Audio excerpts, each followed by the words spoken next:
Hi boys and girls, it's Miss Rossi. Today we're going to finish our boats from last week. What you will be needing today is your boat paper from last time where you drew your boat using shapes. We're also going to need a pencil, an eraser, something to trace your drawing with. I'm going to use a Sharpie today. You want something that is permanent because we're going to be adding some water on our paper. So you can use a permanent marker, a pen, a colored pencil, or a crayon to trace your picture. I have some washable markers, some watercolors, a cup of water, and a paintbrush, and we'll be needing crayons today. Now last time we read a story about boats and we got to draw our own favorite kind of boat using all different kinds of shapes. So we started by drawing our boat using simple shapes and then building on those simple shapes and changing them here and there to create a more realistic looking picture.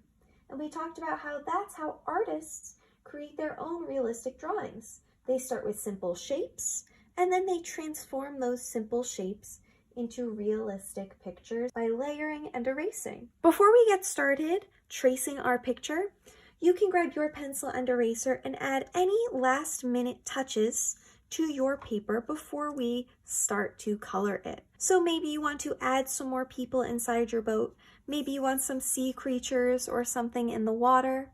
You read along with our story Who Sank the Boat to start off class. So maybe you want to add some animals in your boat like we saw in our book. Whatever kind of details you want to add to your picture, now is your chance to do it with your pencil before we start tracing. I'm going to leave my paper the way that it is for now, and I'm going to grab my Sharpie to start tracing. I'm just going to go in and trace all of my pencil lines with my Sharpie. So you're going to trace over all of your pencil lines with whatever permanent material you want to use. So with your pen, your colored pencil, or your dark colored crayon.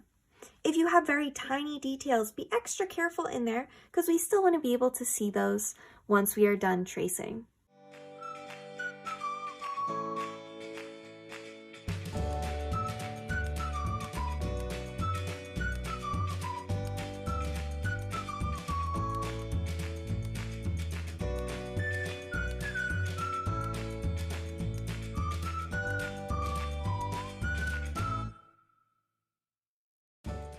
Once I finished tracing over my drawing, I went in with my eraser and I erased any pencil lines that I could still see.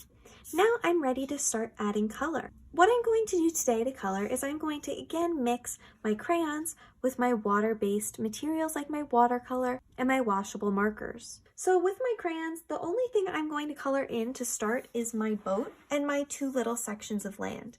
Everything else I'm going to leave nice and open so I can color those in later using my other materials. And just like last time, when we mix crayon and watercolors, or crayon and washable markers, they're not going to mix together. Those colors aren't going to blend, and our crayon is going to prevent our watercolors or our washable markers from getting into that space and mixing together.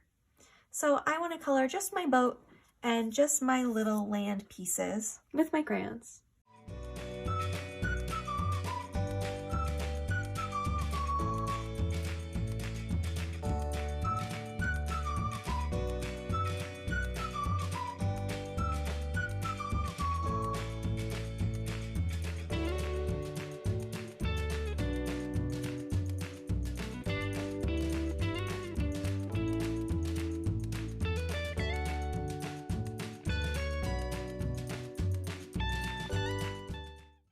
Now I finished coloring my paper with my crayons. I can put those away.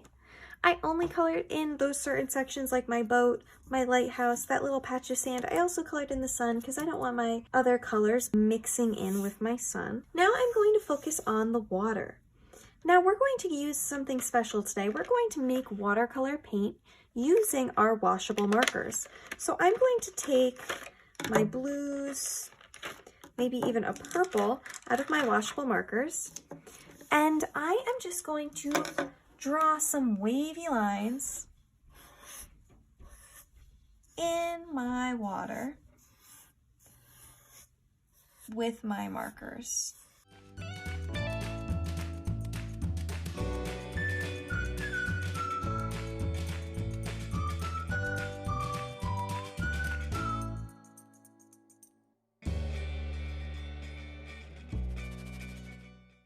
All right, that looks good. I want to leave a decent amount of white space in there. I don't want to color that area in fully with my markers. I just want to make some lines in most of the space. Now I'm going to take my water. Let me go get some fresh water because I already used this. And this is where the magic is going to happen on our paper. So something special about washable markers, you can use any kind, Crayola, Mr. Sketch, whatever kind of washable markers you have, is when you add water, they start to spread out and mix together and turn into watercolors on your paper. I'm going to swirl my brush in my cup, get it nice and wet, wipe it off so it doesn't drip all over the place, and then I'm just going to paint right on top of my marker lines, and it's going to turn my marker into watercolor paint. So now my marker is starting to spread out. Those blues that I used and those purples are starting to mix together on my paper. Now I'm creating watercolor paint on my paper. I'm going to do this over the entire water section of my picture. Just adding water and swirling it around to turn it into paint. If you don't have these kinds of markers at home, you can always use just plain old watercolors to fill in your ocean section, or you can just color it in with some crayons. So I'm going to finish coloring in my water section.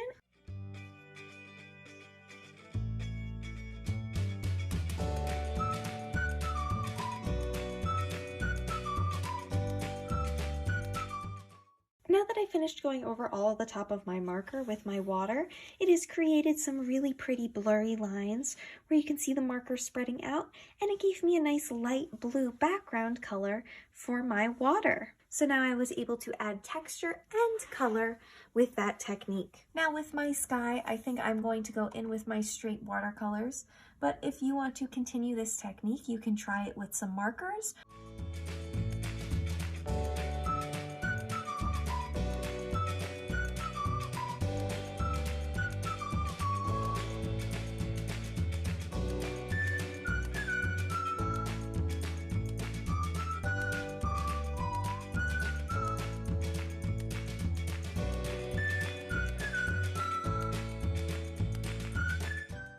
And that is my shape boat all finished. Once you're done, let your paper dry and take a photo or video of it to upload on our assignment page on Canvas. Once you've uploaded a photo, save your project in your art folder for the future.